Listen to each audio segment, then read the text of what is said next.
इस वक्त की सबसे बड़ी खबर आपको बता दें बिहार से आ रही है। बिहार में राजनीतिक सरगर्मियां तेज हो गई हैं। इसी के आपको बता दें इसी बीच ओएनओजी को सूत्रों से यह जानकारी मिली है कि एनडीए नीतीश कुमार के चेहरे पर ही चुनाव लड़ेगा। यह बड़ी खबर बिहार से आपको बता दें इस साल के अंतिम में विधानसभा चुनाव होने वाले हैं और यह बड़ी खबर ओएनओजी की न्यूज से सूत्रों से मिल रही है कि नीतीश कुमार के चेहरे पर ही चुनाव लड़ा जाएगा। ज्यादा जानकारी के लिए मेरे साथ हैं editor in chief Neeraj Sharma. Neeraj Sharma, आपके पास क्या कुछ ज्यादा जानकारी है? बिल्कुल आप सही कह रही हैं कि बिहार में जो आगामी चुनाव है वह नीतीश कुमार के चेहरे पर ही एनडीए लड़ेगी।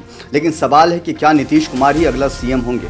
सीएम तो बन सकते हैं, लेकिन कहा यह जा रहा है, जो ओएनओजी के पास जो जानकारी मिली है, कि नीतीश कुमार ही तय करेंगे कि अगला सीएम का चेहरा कौन होता है। सबसे बड़ी बात यह है कि नीतीश कुमार के नाम पर विधानसभा का चुनाव तो लड़ा जा रहा है, लेकिन नीतीश कुमार कंटिन्यू करेंगे या नहीं, इस बात पर अभी भी सस्पेंस बरकरार है। उससे भी बड़ी बात एक जो सामने आ रही है कि एनडीए के घटक दल में सीटों को बंटवारे को लेकर के भी बातचीत बहुत तेजी से जारी है और माना जा रहा है कि 100 से 110 सीटों पर भारतीय जनता पार्टी चुनाव लड़ सकती है। लगभग 100 सीटों पर बीजेपी लड़ेगी चुनाव और 10 सीटें जो एक्स्ट्रा है उस पर हो सकता है कि अपने ही उम्मीदवार को सहयोगी दल के टिकट पर उम्मीदवार के तौर पर उतारे भारतीय जनता पार्टी। और जहां तक नीतीश कुमार की जेडीयू की बात है तो जेडीयू जो है 90 से 100 सीटों के बीच में चुनाव लड़ सकती है।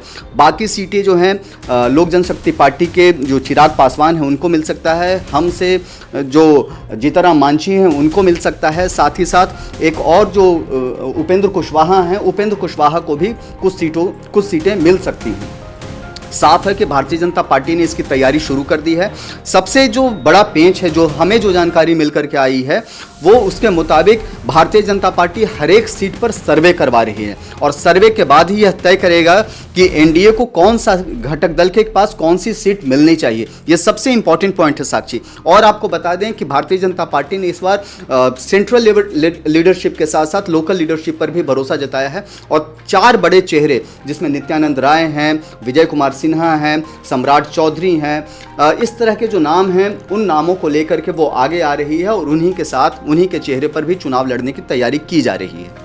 जो ये एनडीए पूरा सर्वे करवाने जा रही है उसमें ये भी निकल के आया कि जो मजबूत सबसे ज्यादा निकलेगा उनको ही बड़ी जिम्मेदारी दी जाएगी। बिल्कुल बिल्कुल बिल्कुल आप ठीक कह रही हैं कि जो मजबूत सबसे ज्यादा निकलेगा, लेकिन सवाल है कि मजबूत कौन निकलेगा, मजबूती किसके पास है। भारतीय जनता पार्टी बड़े भाई के तौर पर है और विपक्ष पहले से ही निशाना साध रहा है, इस बात के बारे में कह रहा है कि जैसे महाराष्ट्र में एकनाथ शिंदे के साथ हुआ वही हाल इस बार बिहार में जेडीयू के साथ होने वाला है। तो सवाल है कि क्या अगला जो सीएम होगा वो भारतीय जनता पार्टी का होगा, क्योंकि जेडीयू को इस बार किनारा किया जा सकता है। ओएनओजी के पास सोर्सेस से यह खबर सामने आ रही है कि जेडीयू का पत्ता इस बार साफ होगा और पत्ता साफ के बहाने कहने का मतलब यह है कि जेडीयू को डिप्टी सीएम का पोस्ट मिल सकता है, जबकि बीजेपी सीएम पद पर आ सकती है। जी, ये बड़ी जानकारी हम आप तक पहुंचा रहे नीरज जी। ये भी कह सकते हैं इसी के साथ बिहार में राजनीतिक हलचल बहुत तेज हो गई है, चुनावी सरगर्मियां बहुत तेज है और क्या कुछ होगा इसमें देखने के लिए हम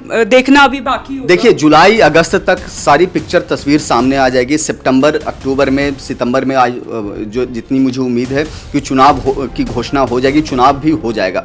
तो मतलब कि जो अगला 2-3 महीना है वो बहुत क्रूशियल है एनडीए के पॉइंट ऑफ व्यू से और महागठबंधन के पॉइंट ऑफ व्यू से।